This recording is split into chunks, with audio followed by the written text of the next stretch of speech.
sya'nu hadhihi? Qalu habasatha hatta matat ju'an la at'amatha wa la arsalatha ta'kulu min khashisin aw khasasil ardi. Alhamdulillah, puji syukur kehadirat Allah, salawat salam senantiasa tercurahkan kepada junjungan mulia Nabi tercinta Nabi Muhammad sallallahu alaihi wa alihi wa barak wasallam, beserta seluruh keluarga beliau, sahabat beliau dan umat beliau yang senantiasa melaksanakan ajaran beliau hingga akhir masa nanti. Yang sama-sama kami muliakan seluruh imam Masjid Al-Muhajirin, wabil khusus Al-Habib Alwi Al-Bar, mata'ana Allah ta'ala bituli hayatihi wa umrih wa nafa'ana bihi wa bi ulumihi fid dharain, wal Ustaz Dr. Abdurrahman wa Paman Sufni wa jami'il hadirin, wal Habib Alwi Al-Bar, Paman Zain Abbas, beserta seluruh hadirin hadirat yang saya muliakan, yang saya hormati, Ustaz Jamal, mata'ana Allah ta'ala bituli hayatihi wa umrih wa jami'il hadirin. Diriwayatkan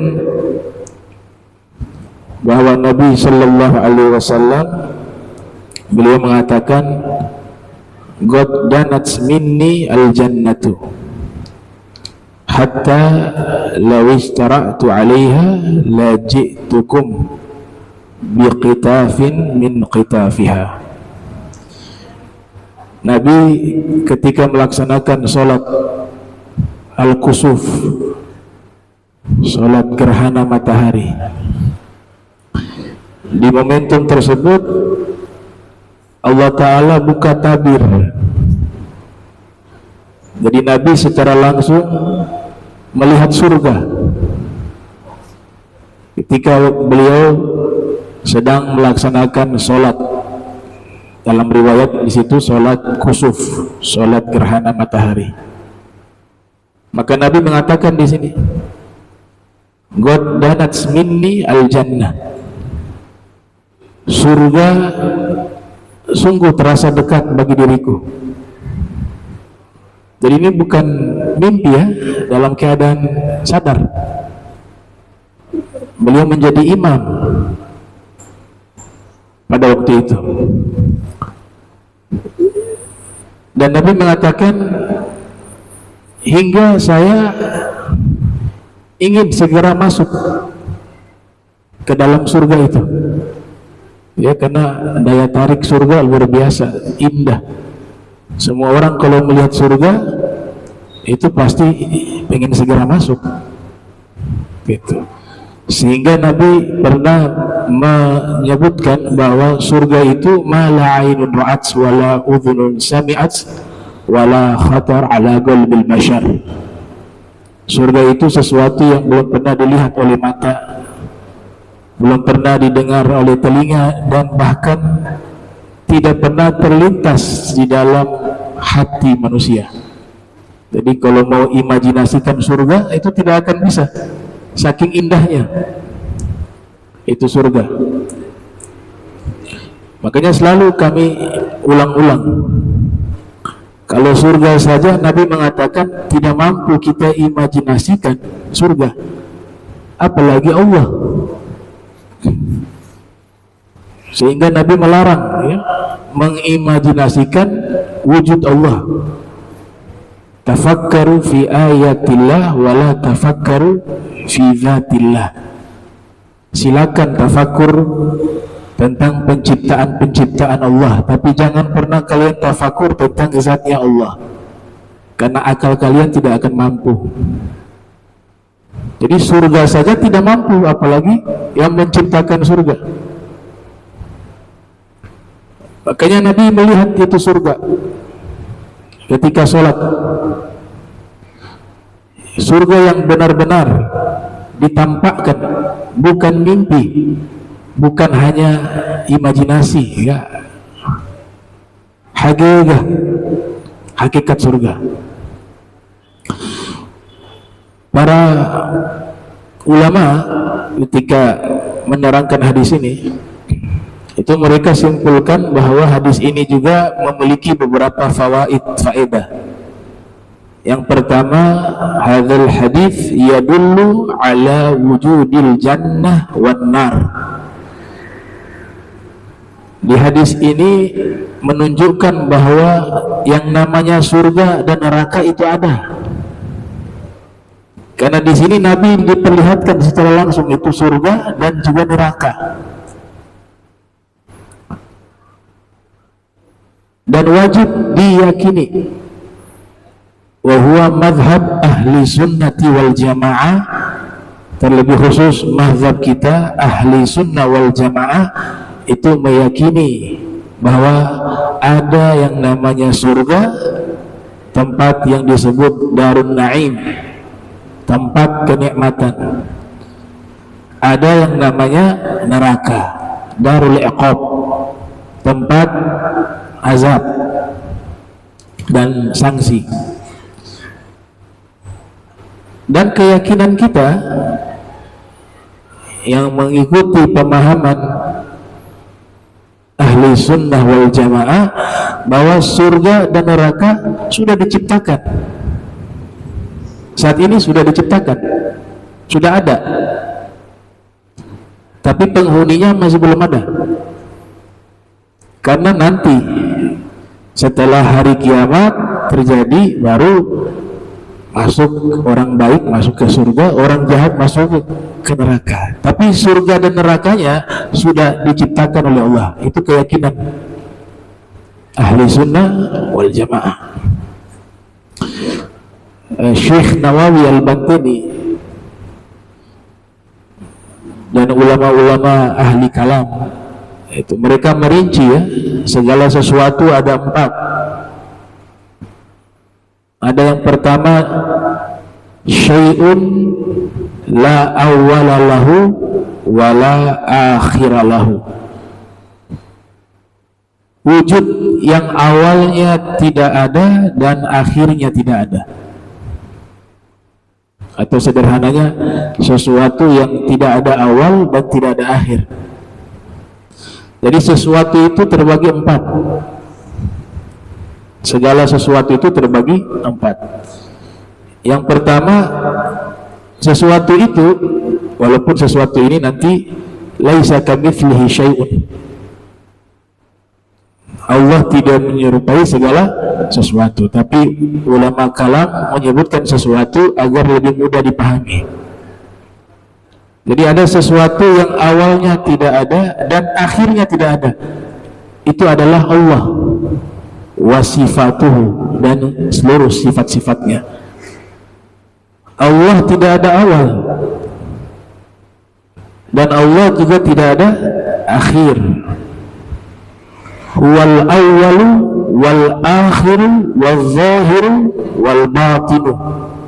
Di dalam Al-Quran Allah Ta'ala berfirman, Dia Allah yang maha awal, yang tidak ada awalnya, yang maha akhir, yang tidak ada akhirnya. Nanti di dalam ilmu tauhid, yang tidak ada awal itu disebut dengan kidam, disebut dengan kidam. Tidak ada akhir disebut dengan baki, sifat wajibnya Allah. Nah, Allah tidak ada awal, tidak ada akhir. Ini yang pertama. Dan ketika Allah itu ada, tidak ada awal,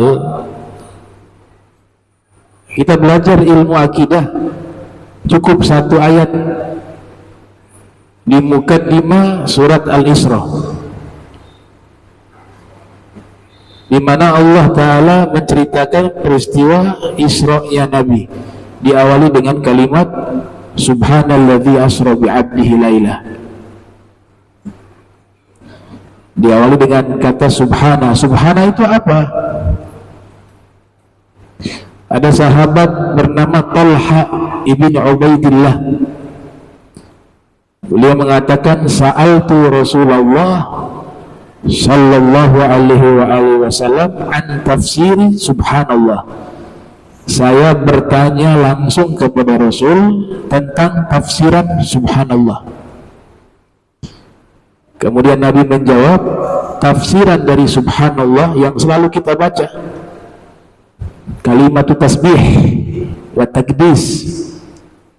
Kata Nabi, tafsiran dari subhanallah adalah huwa tanzihullah min kulli su', yaitu mensucikan Allah dari segala keburukan. Menyerupakan Allah dengan makhluk itu keburukan, baik secara fisik maupun sifat. Makanya akidah kita mazhab Asy'ari itu adalah kelompok yang mentanzih Allah, berusaha mensucikan Allah sesuci-sucinya. Makanya menjauhkan, jangan sampai terlintas di benak kita Allah itu mirip dengan makhluk. Itulah substansi dari subhanallah. Coba analisa itu surat Al-Isra.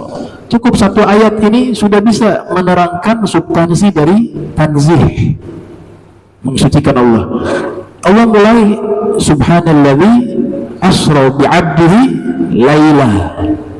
Maha suci Allah yang memperjalankan hambanya di waktu malam. Ada kata waktu malam, berarti kaitannya dengan waktu. Laisa kamitslihi syai' dipakai di setiap ayat kalau berkaitan dengan Allah. Allah tidak menyerupai segala sesuatu apapun. Itu harus dipakai di semua ayat, terutama ayat-ayat mutasyabihat. Itu dalil tanzih, mensucikan Allah. Jadi Allah sebutkan di awal, Maha Suci Allah yang memperjalankan hambanya di waktu malam. Artinya Maha Suci Allah terikat dengan waktu malam. Allah gak ada terikat dengan waktu malam.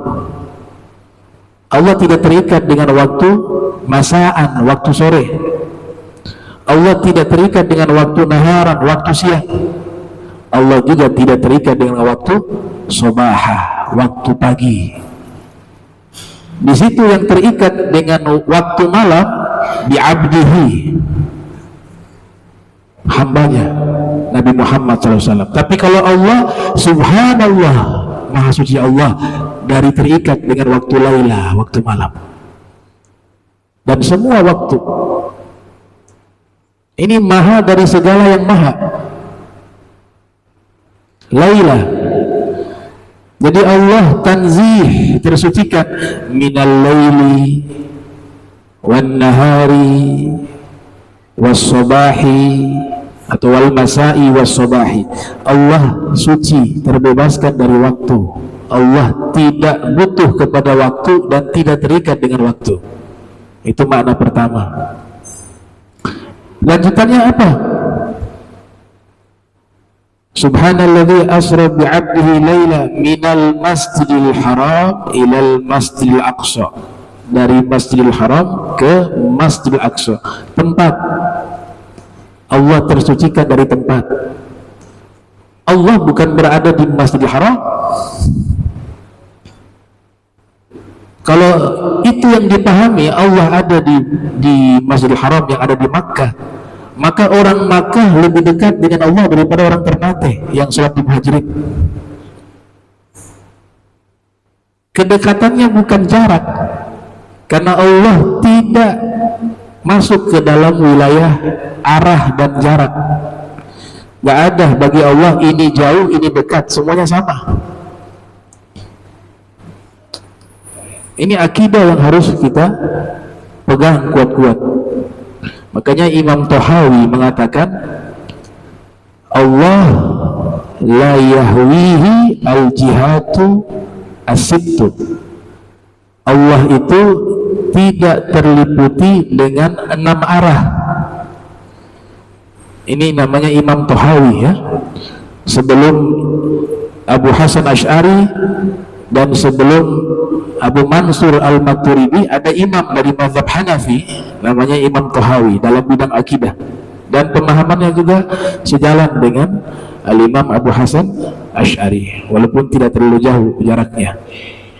Beliau katakan dalam kitab beliau Al-Aqidah atau Hawiyah bahwa Allah tidak terliputi oleh 6 arah. Apa yang dimaksud 6 arah? Depan, belakang, kanan, kiri, atas, bawah.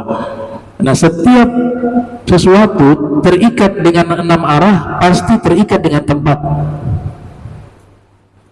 Kita saat ini ada di masjid, pasti kita masuk ke 6 arah. Ada depan, ada belakang, ada kanan, ada kiri, ada atas, ada bawah. Nah, Allah keluar dari hukum ini. Karena kalau kita mengatakan Allah terikat dengan arah, sebagaimana yang dikatakan oleh sebagian orang, maka pasti Allah akan berada di satu tempat. Oleh sebab itu, para ulama, Imam Tahawi termasuk, mengatakan bahwa Allah tidak membutuhkan tempat. Itu bukan pernyataan Imam Tahawi saja, tapi Imam Tahawi mengutip pendapat para imam 4 mazhab sebelumnya. Imam Abu Hanifah, Imam Syafi'i, Imam Malik, Imam Ahmad, semua berpendapat sama bahwa Allah tidak membutuhkan tempat.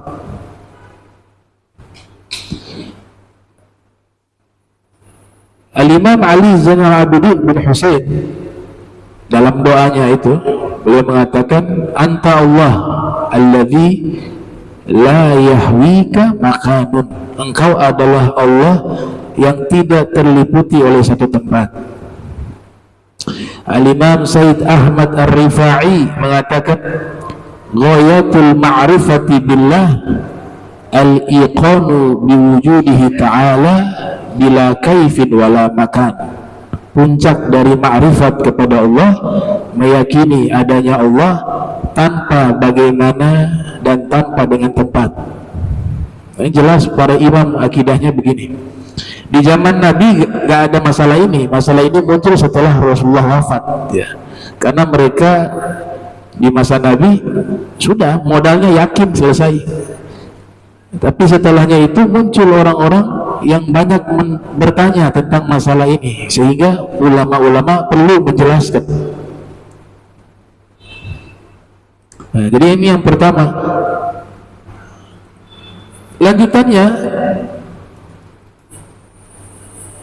innahu huwas samiul basir ya. Subhanalladzi asra bi abdihi laila minal masjidil haram ilal masjidil aqsa alladzi barakna haulahu linuriyahu min ayatina innahu huwas samiul basir. Sesungguhnya dia Allah maha mendengar lagi maha melihat.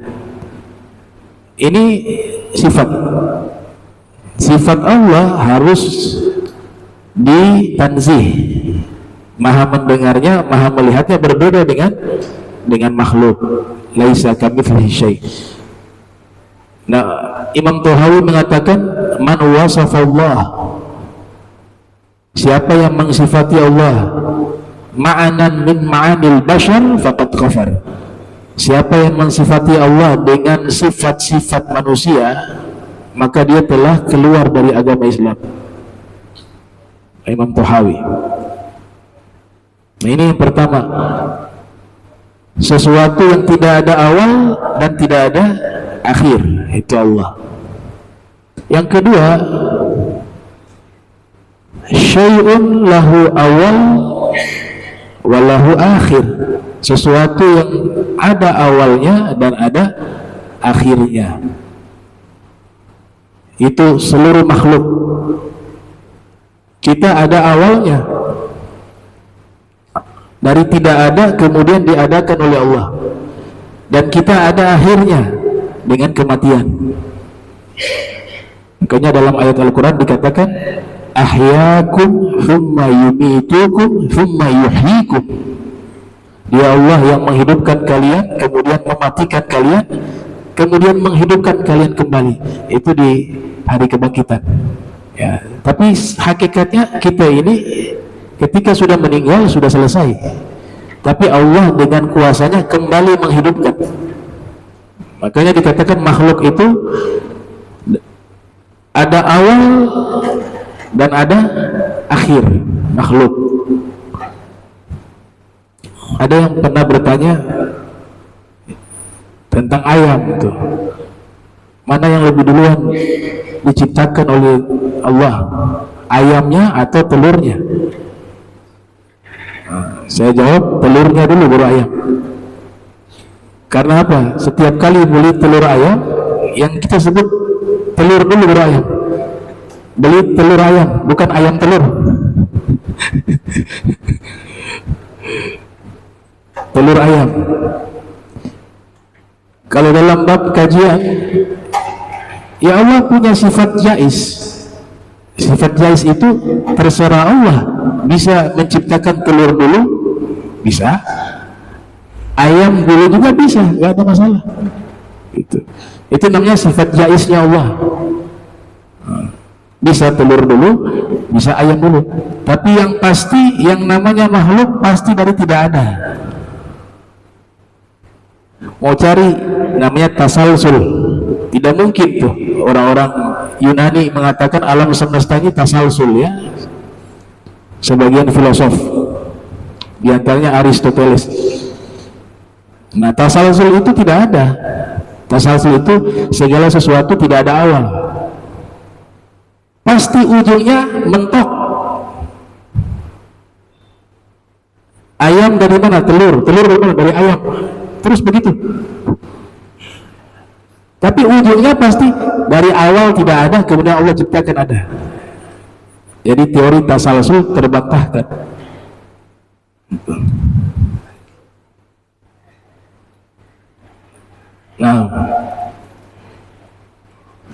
Nah, makhluk dari awal diciptakan dari tiada, kemudian ada akhir. Itu semua makhluk dengan sifat-sifatnya. Nah, ada yang ketiga. Yang ketiga ini disebut syai'un laisa lahu awal walahu akhir. Sesuatu yang awalnya tidak ada, tapi akhirnya ada. Apa kira-kira? Ya, awalnya tidak ada, tapi akhirnya ada. Alam ajali. Alam ajali. Apa itu alam ajali? Alam ajali itu adalah satu waktu, satu masa di mana Allah Ta'ala belum menciptakan segala sesuatu. Kan namanya makhluk dari tidak ada menjadi ada. Semua ini, mau surga, neraka, arsy, kursi, as-sama wal ard wasyams wal qamar wal fadha, semua ini makhluk yang sebelumnya tidak ada. Nah, sebelum Allah belum menciptakan segala sesuatu, alamnya namanya alam ajali. Nah, alam ajali ini tidak ada awal, tapi ada akhir. Akhirnya kapan? Ketika Allah Ta'ala pertama kali menciptakan makhluk, berakhir dia. Paham ya? Kalau yang pertama kali Allah ciptakan itu apa? Ada para ulama mengatakan nur Nabi Muhammad yang pertama diciptakan oleh Allah. Ada yang berpendapat al-qalam, pena yang ada di Lauhil Mahfuz. Ada yang mengatakan Lauhil Mahfuz, dan seterusnya. Nah, ketika awal penciptaan, disitulah berakhir alam ajali. Nah, berarti awalnya tidak ada, tapi akhirnya ada. Dan yang keempat itu adalah apa? Syai'un lahu awal wa laysa akhir. Syai'un lahu awal wa laysa lahu akhir. Yang keempat, sesuatu yang awalnya ada tapi akhirnya tidak ada. Awalnya ada tapi akhirnya tidak ada. Surga neraka. Surga neraka diciptakan oleh Allah. Ada awal, tapi Allah katakan apa? Bahwa surga dan neraka itu kekal. akhirnya nggak tahu sampai kapan. Allah sudah mengatakan misalnya di surat At-Taghabun, yauma yajma'ukum liyaumil jam'i dzalika yaumut taghabun wa may yu'min billah wa ya'mal shalihan yukaffir anhu sayi'atihi wa yudkhilhu jannatin tajri min tahtihal anhar khalidina fiha abada. Penghuni surga di dalam surga kekal selama-lamanya. Berarti surganya kekal. Nah, tapi kekalnya surga berbeda dengan kekalnya Allah. Kekalnya surga itu berdasarkan kehendaknya Allah. Bisa saja suatu saat Allah hancurkan, bisa. Tapi kalau Allah nggak bisa, itu perbedaan kekal. Kekalnya surga neraka berdasarkan kehendaknya Allah. Tapi Allah sudah tegaskan di dalam firman-Nya bahwa surga dan neraka itu kekal. Berarti ada awal tapi tidak ada akhir. Jadi tafsir Sawi ditambahkan arsh juga kekal, arsh ya, wal malaku ala arja'iha wa yahmilu arsya rabbika fawqahum yawma idzin thamaniyah. Dipikul oleh 8 malaikat, namanya malaikat hamalatul arsh, pemikul arsh. Kemudian Imam Sawi juga mengatakan kursi juga itu yang di langit tuh. Kursi yang dimaksud di ayat kursi ditafsirkan oleh Ibnu Abbas ilmu. Tapi ada kursi yang satu khusus makhluk. Dia makhluk. Itu juga tidak binasa. Dia kekal.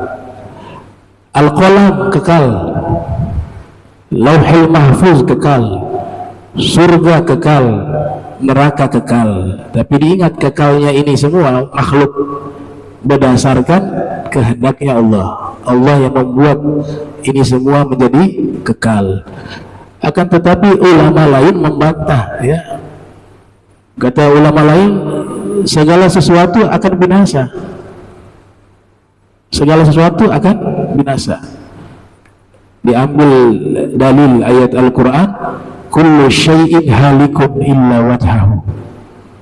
Segala sesuatu dengan bentuk nakiro, sesuatu tanpa terkecuali akan binasa. Yang kekal hanya Allah. Di surat Ar-Rahman juga, kullu man 'alaiha fan wa yabqa wajhu rabbika dzul jalali wal ikram. Segala sesuatu di muka bumi ini akan binasa. Nah, yang kekal hanya Allah. Nah, jadi ada dua pendapat. Ada yang mengatakan bahwa teori kekalnya arasy, kekalnya surga neraka itu terbantahkan. Tapi surga neraka ini enggak. Nasnya ada di Al-Quran, ya. Surga neraka itu Allah katakan kekal. Tapi kalau arasy tidak ada keterangan dalam Al-Quran. Kekal. Kursi, Al-Qalam, Lauhul Mahfuz tidak ada keterangan. Makanya dikatakan yang lain itu akan dibinasakan kecuali surga dan neraka. Nah, ini tentang ilmu kalam, ya. Ilmu kalam memang ilmu yang rumit. Makanya jangan terlalu dalam-dalam, nanti gila. Itu masih sederhananya tuh, belum bagian dalamnya tuh. Masih sederhananya sudah seperti itu. Nah, orang yang ingin belajar ilmu kalam wajib mengetahui bahasa Arab. Wajib. Bahasa Arab wajib, karena ada istilah-istilah yang digunakan dalam ilmu kalam menggunakan bahasa Arab. Dari dulu dibahasnya menggunakan bahasa Arab. Dan yang mampu menerjemahkan firman Allah hanya bahasa Arab. Bahasa lain gak bisa. Makanya Allah pilih bahasa Arab menjadi bahasa yang menerjemahkan firman Allah, Al-Quran. Itu. Dan sekarang zaman sudah cukup jauh, ya, antara awal turunnya Al-Quran dengan zaman kita. Berapa ribu tahun? Antum harus tahu bahwa Al-Quran itu diturunkan di kota Makkah dan Madinah. Tapi ulama-ulama yang pakar membaca Al-Quran adanya di Mesir, sehingga ada ungkapan mengatakan unzilal Quran di Makkah wal Madinah wa quri'a bi Misra. Al-Quran diturunkan di kota Makkah dan Madinah, tapi dibaca di Mesir. Imam-imam hebat nih yang sekarang ada di Makkah, saya berani bertanggungjawabkan apa yang saya ucapkan. Yang mengajinya bagus ya, itu kalau ditarik dari mana mereka belajar di ilmu qiraah, itu ulama Mesir semuanya yang masa-masa lampau. Oh, mereka kuasai qiraah 10, qiraah 14, qiraah 7. Dan kalau dicari ahlinya, orang yang mengajinya bagus, kalau ketemu ahlinya nih, yang ahli qiraah, itu banyak dikoreksi salahnya. Ini salahnya begini, salahnya begini. Ya, karena standar bacaan Al-Quran benar bukan suara bagus saja, tapi tajwidnya, ada makharijul hurufnya, ada sifatul hurufnya, ada hukum-hukumnya. Maka ulama mengatakan diturunkan Al-Quran betul di Makkah Madinah, tapi dibacanya di Mesir. Tarhim tuh yang sebelum azan kan enak sekali suaranya, itu kan ulama Mesir ya. Ada Syekh Abdul Somad zaman tahun-tahun 60-an 70-an. Nah, mereka nih ulama-ulama ahli qiraah ini didatangkan ke Saudi Arabia untuk mengajar di universitas-universitas yang ada pada waktu itu, karena di Saudi waktu itu ahli-ahli yang semacam ini sedikit. Di Mesir gudangnya ulama, mau cari ulama apa saja ada, ulama tafsir ada, ahli fikih ada, ahli hadis ada, ahli qiraah ada, mutamakinan, mutakhassisah, memang pakar. Nah, mereka datang ngajar di universitas yang baru dibangun, orang-orang Saudi belajar, jadilah mereka guru-guru ahli qiraah yang nanti punya murid-murid imam-imam yang ada sekarang di tanah suci. Nah, sulitnya bahasa Arab dengan sekarang sudah jarak cukup jauh Al-Quran yang diturunkan 1000 tahun lalu dengan masa kita, itu banyak terjadi perubahan kosakata. Misalnya kata laban susu dalam Al-Quran, kalau sekarang beli laban di Saudi itu susu basi, tapi laban yang dimaksud di Al-Quran itu susu murni. Kalau mau beli susu yang tidak basi namanya halib. Nah, itu belum lagi ini bahasa Arab sudah terkontaminasi dengan bahasa pasar, namanya bahasa Amia. Bahasa pasarnya Maroko beda. Bahasa Arab Maroko terpengaruh dengan Perancis, bahasa Perancis masuk juga di bahasa Arabnya. Bahasa barbar Afrika juga masuk. Makanya kadang-kadang itu terbalik tuh. Kalau doa Nabi suruh minta apa? Al-afiyah. Allahumma inni as'aluka al-afiyah. Terjemahan yang benarnya adalah meminta keselamatan, ya, sehat dengan sempurna dan selamat. Tapi kalau di Maroko, zaman kita sekarang, al-afiyah itu api neraka atau api. Ada yang mengatakan maknanya api, ada yang mengatakan api neraka. Makanya gak ada yang berani doa begitu. Orang Maroko pakai bahasa pasar. Ya Allahumma inna as'aluka al-afiyah, ya Allah aku minta api. Berubah jauh sekali dari al-afiyah yang artinya selamat, masuk ke bahasa pasar di Maroko, bahasa Amia, menjadi api. Apalagi al-afiyah tanpa alif lam, artinya berubah. Kalau bilang al-afiyah harus pakai al. Allahumma inni as'aluka al-afiyah, atau sambung Allahumma inni as'aluka al-afiyah. Nggak boleh Allahumma inni as'aluka afiyah tanpa alif lam. Kenapa? Kalau mereka di sana ada suaminya doa, tetangganya namanya afiyah, selalu habis sholat Allahumma inni as'aluka afiyah. Istrinya tampar tiap hari dengan minta afiyah, afiyah sebelah rumah nih. Sudah istri satu mau tambah lagi. Kenapa afiyah jadi nama orang perempuan? Dan tetangganya namanya afiyah. Tapi kalau pakai alif lam mereka paham. Oh, mintanya keselamatan. Itu sulitnya bahasa Arab di zaman kita.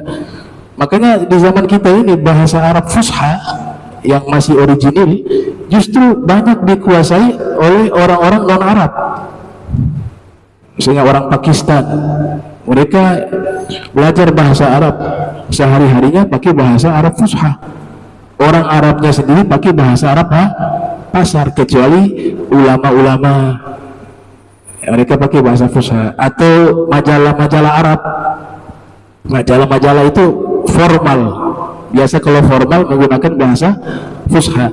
Tapi juga kesulitan orang yang membaca kitab-kitab klasik, kitab kuning, itu kan bahasa-bahasa yang ada ribuan tahun lalu,